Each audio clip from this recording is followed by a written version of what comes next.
Well, today we are heading to Sudan, a country in the grips of one of its worst cholera outbreaks in years. More than 100,000 people have been infected by the disease and over 2,400 lives have been lost since the outbreak was declared last year. The war in Sudan has been fueling the crisis, forcing mass displacement. And as people move, so does the disease. Cholera has now crossed into Chad, where thousands have sought refuge. In the east, 68 deaths have been reported in just a month. Aid agencies are warning that if urgent action isn't taken, the region could be pushed to the brink of a wider epidemic. Well, one of those NGOs is Solidarités International. Its executive director, Kevin Goldberg, joins me in the studio now. Hi, Kevin. Thank you so much for coming in to talk to us about this issue. Hello. When we read what your NGO, Solidarités International, has to say and several other aid agencies, we really get the impression that you're out of your depth in dealing with this disease. Talk to us about the scale of the infections right now in Sudan. So I think one has to understand first the situation of Sudan. It's been in war for more than 2 years. The level of displacement of the population, the Sudanese people, is incredible. It's more than 14 million people that flee their home to find safety in other villages, in other cities, or in other neighboring countries. And with all those displacement, the risk of outbreaks comes in. And with cholera, this can actually go very quickly. What we are facing is places where the access to clean water, secure water, is very difficult.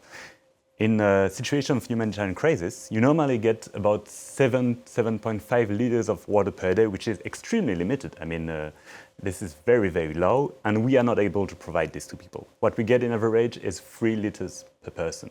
And this is not enough for people to get access to clean and regular water. So that means that they will have to find water elsewhere, water that has not been treated, and water that can bring the disease to them.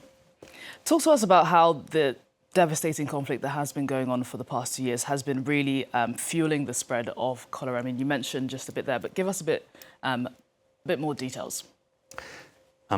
So in many places in Sudan at the moment, you don't have the basic services that people need and people rely on the daily basis. You don't get access to food. There's a famine that's been occurring. It's the third famine of this century. It's something that happened very rarely, a famine, and it is there happening in Sudan for more than a year. People that have their body that is very weakened by famine or by food insecurity get the disease more easily than others, which means that they are not prepared, they're not ready to face the risk of cholera. And basically what you get is also very poor access to latrines. So that means that when people get to find a place where to go to the toilet, they cannot find it, and they will have to do what we call open defecation. This brings the risk of spreading for the disease, because that means that it will go to the wells get insecure, and from there on, actually, people will drink the water from the well, and that's where the disease actually spreads. Yeah, you can really, from what you're saying, see very clearly how these infections are driving upwards right now. Of course, the war has triggered mass displacement. Hundreds of thousands of people have had to flee their homes. We've seen that has perhaps led to this outbreak now in Chad. Tell us about that. So it's in Chad, it's also in South Sudan, actually. So all the neighboring countries where you have people that are fleeing from Sudan are at risk, and we see an evolution of the disease and the level of the epidemic.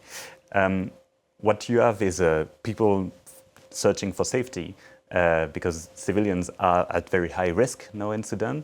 And what our teams on the ground see in the border with Chad is that you still have thousands of people that come in. The number of people that come in depends on what's happening in terms of fighting. When you have new cities that are being attacked, it means that thousands of people will flee the city, and they will come along with anything they have. Very few objects, so they need help, but also very few capacity to cope with disease, and one of them being cholera. And as we've been mentioning, cholera spreads through food and water. Sudan's rainy season is now coming up. It's a concern for Solidarités International. Tell us how that could change the situation on the ground. So this is a regular process, right? So the rainy season is something that happens very yearly, and it's been difficult in the last 2 years because it means that our access is already very hindered. It's very difficult for us to get access to different villages and cities because of the fighting. And you add to this the fact that trucks cannot go anymore because bridges are being destroyed by floods, because the roads are obviously very difficult to use, and that means that our capacity to bring teams and material to the people is actually decreasing. This also means that the wells I was mentioning a minute ago will probably get filled by the rain, and that means that the cholera disease that is actually in the water might spread to people. And the outbreak was declared a year ago. Recently, the US administration has pulled funding, cut some of its funding to Sudan. Tell us about the real-time consequences that you're seeing on the ground from that move. Well, I'm very afraid that the lack of funding will translate into direct death for people, and especially for children under 5, for women being pregnant, for people that are facing malnutrition. Because what we lack here is a response, humanitarian response that is at the scale of the crisis. We basically have about 20% of the funding we need to answer the needs in Sudan. We need to set up new centers for being able to health centers, to be able to welcome people that are facing acute diarrhea and to treat them quickly. We need to be able to bring people soap, because cholera is a disease that can very easily avoid. It's a disease where you basically need only soap and clean water. And we need all this, and obviously we need people to get food, because if they are facing malnutrition, their bodies are weakened, and that means that there is a high risk that they will get sick. And it's very costly to bring all this in Sudan at the moment, because obviously the rainy season makes transportation difficult, but also because prices locally have been skyrocketing because of the conflict. And because it's costly, it means that our capacities as humanitarian actors are very limited.